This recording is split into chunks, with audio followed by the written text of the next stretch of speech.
name is Ramon, also known as I Am Corfit. I'm here with Breani Bridges. She's a small business owner. She's in the insurance business, mostly life insurance. Tell us about the insurance business and how you got started. Oh, definitely. So, I was actually prospected by someone I used to work with, and she said, I want to share with you an opportunity. I was always open to earning additional income and just learning myself. So I was like, yeah, of course. So go out, and it's insurance. And I knew nothing about it, which I was, a little scared about, a little skeptical. I know nothing about this industry. And I shared it. I come from a single mother of 7 children. So first in my family to do a lot. And this was another thing like that. So I went to my mom. I said, hey, I have something. I want you to listen. And I think it's good for us.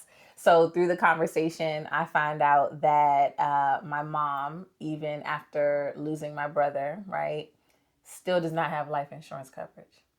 Okay. So I said, well, if my mom didn't know, even after losing a child, I was able to put my mom in her first life insurance policy at 50 years old, right? Be able to, protect her. And then because she didn't know, my other siblings didn't know, I didn't know. Okay. So I was able to protect my entire family and kind of get, my training going with my own people. Okay. So that's how I got involved. And I realized after that conversation with my family, how many other families don't know, how many other families lack just having the conversation about life insurance.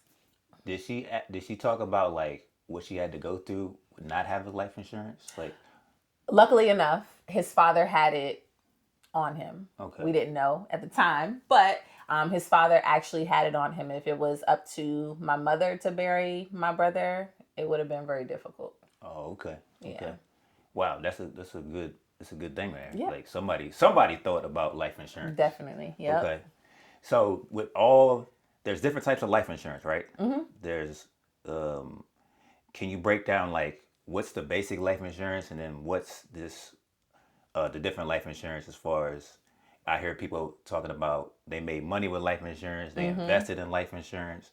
What's the difference between the different life insurance? Yep. And I tell people all the time, there's a lot of different names for it, but there's only 2 types of life insurance. Okay. We have whole life insurance, and we have term life insurance. So whole life insurance is something where you're locked in for they quote unquote whole life, right? Okay. So it's supposed to be from when you get the policy up until age 100 plus. Now that type of life insurance has what's attached to it, something called a cash value. So let's say, for an example, you pay $200 a month for your life insurance, right? A portion of that $200 is going towards your life insurance, and then you also have a portion that's going towards the cash value that it's growing over time. Okay, so the borrowing component comes from that cash value portion, right? So what we don't listen to is the word borrow, right? So you're borrowing it, you have to give it back, and on top of interest, and that's something that's the part of the life insurance that people don't get. And they say, yeah, I had this investment and I can do this and that. No, you're borrowing your own money when it comes to that type of life insurance. Term is for a term of your life, right? So you say, okay, I just started my family and I plan on, taking care of my kids until they're age 18 or maybe 20, right? So you get a term policy saying that if anything happens to me today, if I pass away today or tomorrow, financially, my family is taken care of. And that's one thing that people think life insurance is just for burial. Yeah. We actually call it income protection because it's your income that you want to protect in case anything happens, right? You pay mortgage, you pay for schooling for kids, you pay for them to eat, be clothed, right? You want for that to continue with the income that you're bringing in if you pass away today or tomorrow. Okay. Right? So whole life and term life insurance. Okay. So what does that look like as far as like how much they pay, what's the premium between these? Say you have someone that just, hey, I make X amount of money, not a lot. I just need something basic.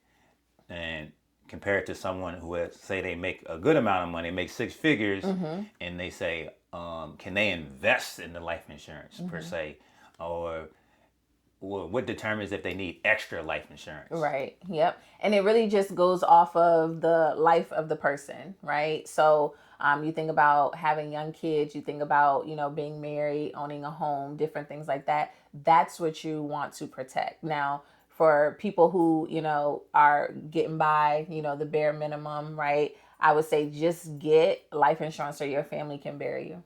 Okay. Right? Enough so that that's that cushion. They don't have to miss you, but then also do a financial, a GoFundMe, right? Okay. Just to put you in the ground and lay you to rest, right? Being able to, just have that comfort that at least I put something in place so you don't have to just scrape up money just to bury me. Okay. So we have a different generation. My mom's generation, they worked at jobs for 30 years, retired at one job. So you have a lot of us that we may have worked at 10 different companies. So we may pay insurance there. Is that insurance, is that just money we just paid for nothing? Is dead money? Or can we carry it over to the next job? And explain, like, if you had to do it again, what would you do? Like as a 20-year-old or something, Right. 18-year-old, like when you first start working. Yep, 100%. So when it comes to having life insurance on the job, right? I say it's a benefit. It's a perk from working within an industry. The only thing is you don't own it. Okay. Right? So it's part of the company. Whatever company you work for, that company allows people to come in to serve their people, right? So if you're no longer part of that institution, you can't have their benefits. Okay. So all the job, and I'm not speaking on every job because I haven't worked at every job. I don't know, right? But being able to, have it because you are with them, and think about when you leave, that's theirs. It has to stay with them for someone else that they're going to bring in, Okay. right? And that's how it works on the job. You think about COVID, right? And how people have been working on jobs for 20, 30, 40 years. COVID hit, a lot of people were laid off. Yeah. And now they're older, right? They didn't know that, well, having it outside, I would have been okay. But having it with the job, now I can't take that with me. After I've been here, I can't take that with me, right? Okay. So I advise everyone to get life insurance outside of work because I don't know too many jobs that have paid out life insurance policies for people. So having it outside of work, you control it. Yeah. You own that policy. So you saying, like, even if I have a nice job, it still would be a benefit to me to have my own like life insurance, because the job, if I'm not there anymore, there's no benefit. 100%. You're no longer part of them. Yeah. Okay. Right. 100%. Wow. Okay. So think about someone that's saying, "Man, I don't need no life insurance. I don't care. Like, why do I need life insurance?" Gotcha. One thing is evident and is a promise for all of us: we're all gonna die. That's one thing that's evident. We are all gonna go, right? So, I mean, that's okay if that's the way you feel. But I want for you to think about your family. Think about the ones that you're leaving behind. Think about the burden that it will be. For the average funeral could be $20,000 nowadays, right? You think about someone having to, right? I work hard for my money, right? I got my own savings. Right. So if my cousin passed away, right? I love him dearly. His kids are all right. Yeah. But for me to come out of what I worked hard for to do something that you could have done while you were still living, that's a little bit, selfish to me. So Yeah. I would, second guess. So, just being able to say the bare minimum, if something happens to me, I pass away today or tomorrow, my family doesn't have to scrape up money and do a GoFundMe just for my last days, right? Yeah. It costs to live, it costs to die. Definitely expensive. So funerals are expensive. So you would say, like, okay, if you don't have this insurance, then you're gonna have to be going into your pockets with money that you didn't saved up to invest or whatever, and that money may be gone. Yes, 100%. If you care about the person enough. Okay. Okay. Yes. So in your experience of work, where have you seen like your work and having people with that insurance policy, ensuring that they their family was good? 100%. So personal experience. I've been in the industry for 6 years, and in February of this year, I paid my first death claim, right? So it was actually my best friend. Her mom passed away. And for me to get the call, right? That's my girl, right? So we talk all the time, but the phone call was different. Right. And she said, we're going to need the life insurance. It's not looking too good. For me to be able to tell her, we don't have to worry about that part.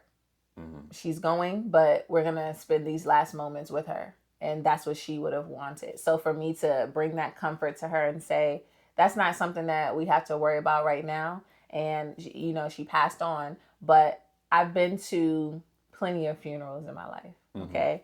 I've always, took flowers, maybe a card. I'm sorry for your loss. Well, this time I took a check to cover the entire beautiful service that she had.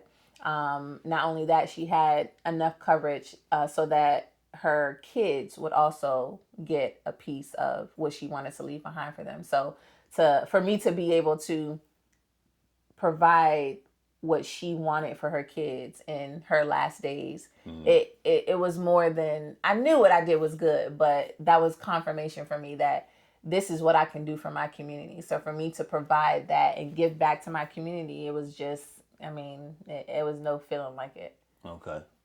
So say I have a family. Should I just have a baby? Should I have insurance on my baby? Like, who should I have insurance on? Just me? Should I have it on my kids? Should I have it on my wife? Like, everybody gonna die.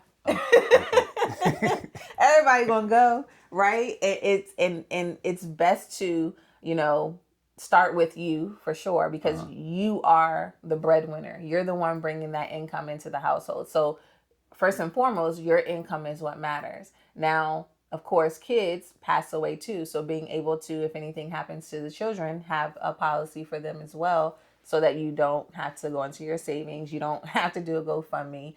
I would say put something in place on every living being in this world. Okay. So same scenario. I have a kid. What's the benefit to me having an insurance policy on my kid? Say they're 0 now, 1 year old, and now they're 20, and I had like insurance on them. Are they able to use that money to invest? Are they able to use that money to start a business?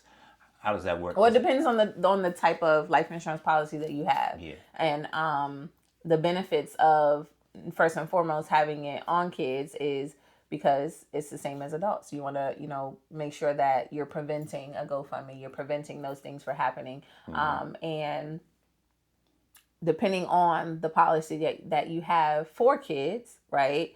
Sometimes you can use those certain things to benefit them for college or things like that. Okay. So they had this life insurance policy for 20 years, and it was a cash benefit, as we call it. A whole life, cash value. Cash value. And they could be able to use some of this money for school or to start a business or something like that. Possibly. But remember, when it comes to that cash value, it's a loan. Okay. Right? So 20 years later, you have this policy for your child, and now they want to start their own business, right? Okay. Which is great, but you have to loan that money. Okay. Right? From you're borrowing it against that policy in order for them to be able to start that successful business. Okay. So would you say it would be easier to borrow against your policy than, say, go to a bank and get this? I honestly can't make that decision because I've never borrowed from life insurance ever before. Okay. I don't think, honestly, borrowing anything that you say is mine is a good deal, right? You say it's mine, I can use it, so why am I borrowing it? And that's just my honest opinion. Okay. What was the question I had? Damn, I drew a blank. Okay. So you talked about your policy. How do we know we have a good policy? Because it seems like it's a lot of attention to detail. Yes. So how do we know we're getting the best policy? That's the right policy for us. You come to me. Right? So not only do I help people with life insurance, but I also educate. Okay. Because if you have a life insurance policy with me and you pass away, well, now your son is coming to me saying, my dad had this life insurance policy and he said that I would get this, but that's not what was given to me when he passed on, right? So the contract is really what matters. Me as an agent, I can say anything. Yeah. But when you go to the courts and you deliver that paperwork, whatever the paperwork says, that's what matters. Okay. So we really need to. It's a lot of attention to detail. Mm-hmm. We need a good agent like yourself. Yes. How long does this process take? Is it like negotiation? Is it like how long? Negotiation. How long does it take? Like that's for me to call you and Yeah. get this policy done. How long does that process normally take? Yeah. So, and it varies depending on the person, right?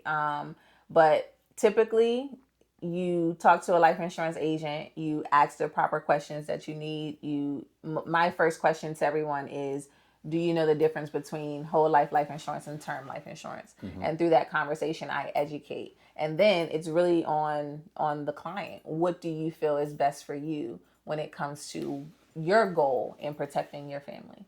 Okay. How do we know that we getting like the prices? So when should we get the life insurance? How does the pricing work? You should get the life insurance today because today's the healthiest that you will ever be, right?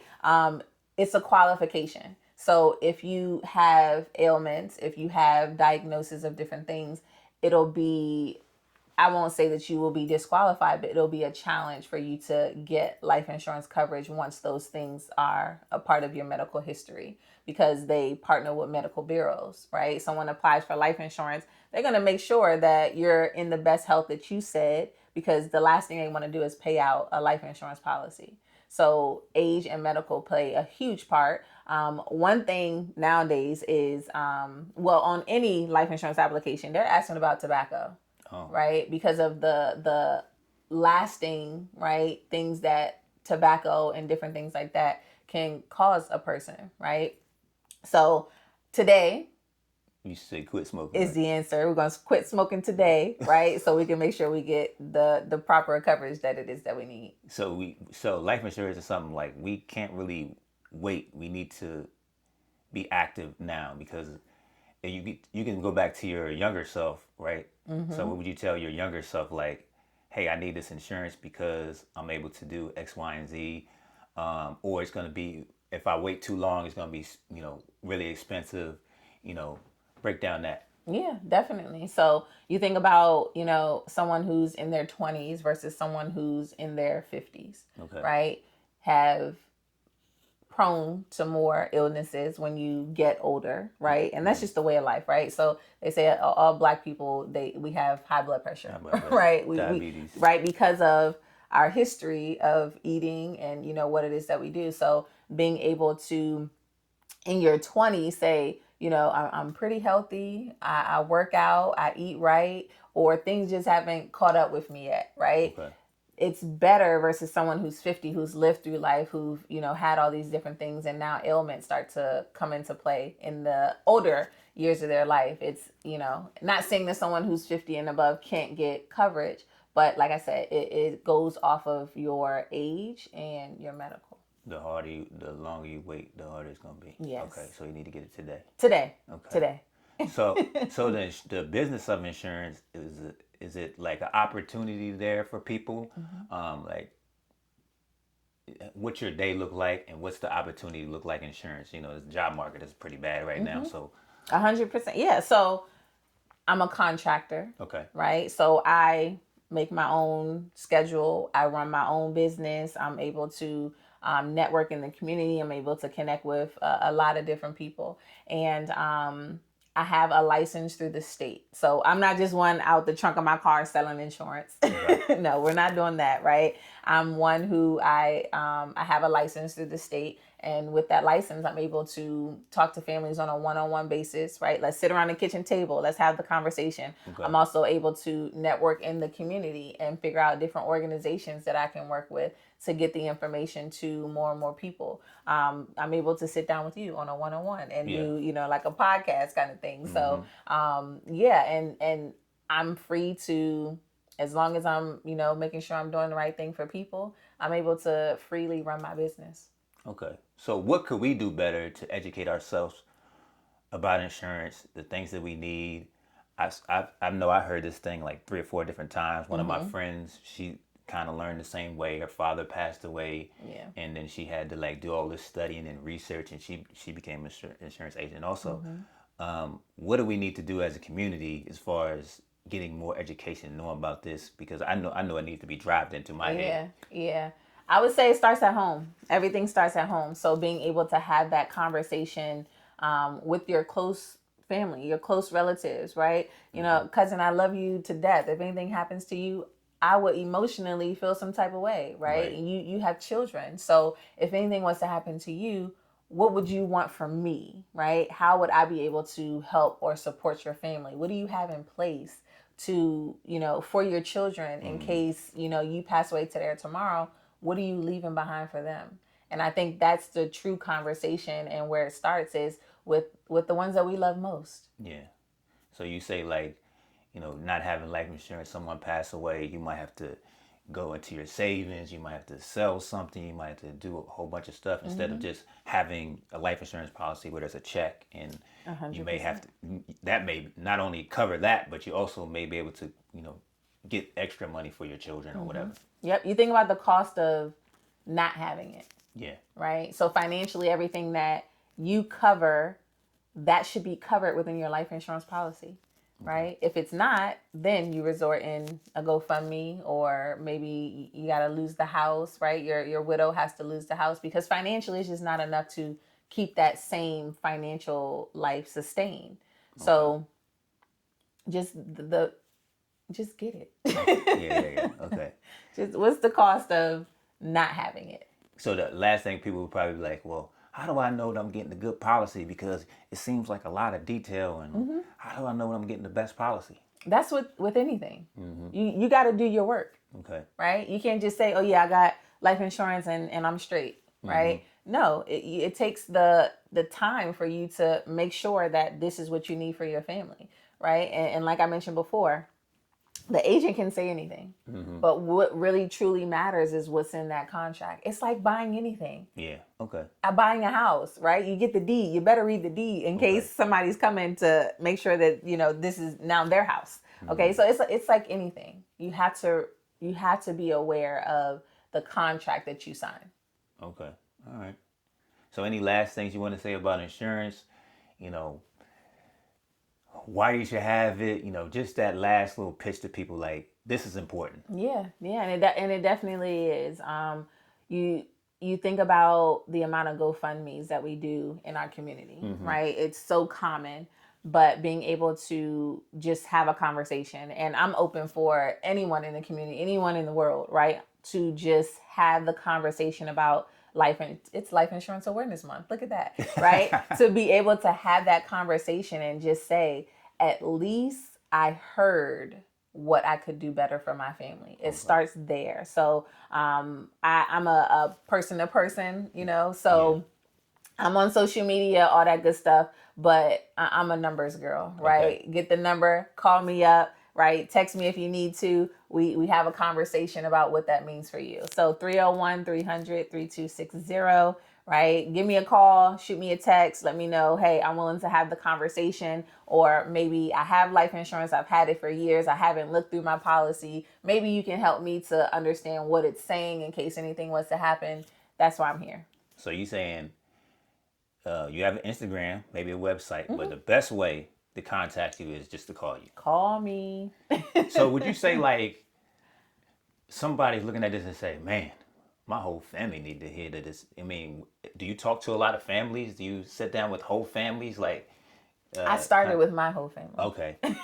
Right. So that's truly where it starts. I do one-on-ones, right? One-on-ones, but then I ask you about other people, because you need to hear the information. How many other people that can also benefit from having the conversation? So I do family fish fries, right? Yeah. We sit around. I had a grandmother who I spoke to her daughter, and I come into the homes. That's where everything starts. And her daughter knew that I was coming over, and she invited about 5 of her grandkids and said, y'all need to listen to this conversation. Yeah.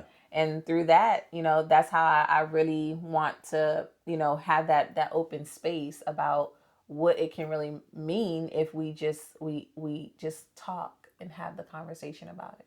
Yeah. It sounds like a fulfilling, not only opportunity but work. I enjoy it. Like the work seems to be like gratifying. 100%. All right. So lastly, just give them that number again so they can contact you, so they can get their life insurance policy because we all need one. Definitely. Tell them how to Life contact. Insurance Awareness Month is upon us, right? Breani Bridges, 301-300-3260. Give me a call. Let me know that you're interested in having a conversation. Any questions you might have, I am here for you. All right, you heard what she said. Get in contact with her. Give her a call. Until the next time, this is Ramon, also known as I Am Corfit. That's Breani Bridges, and we out.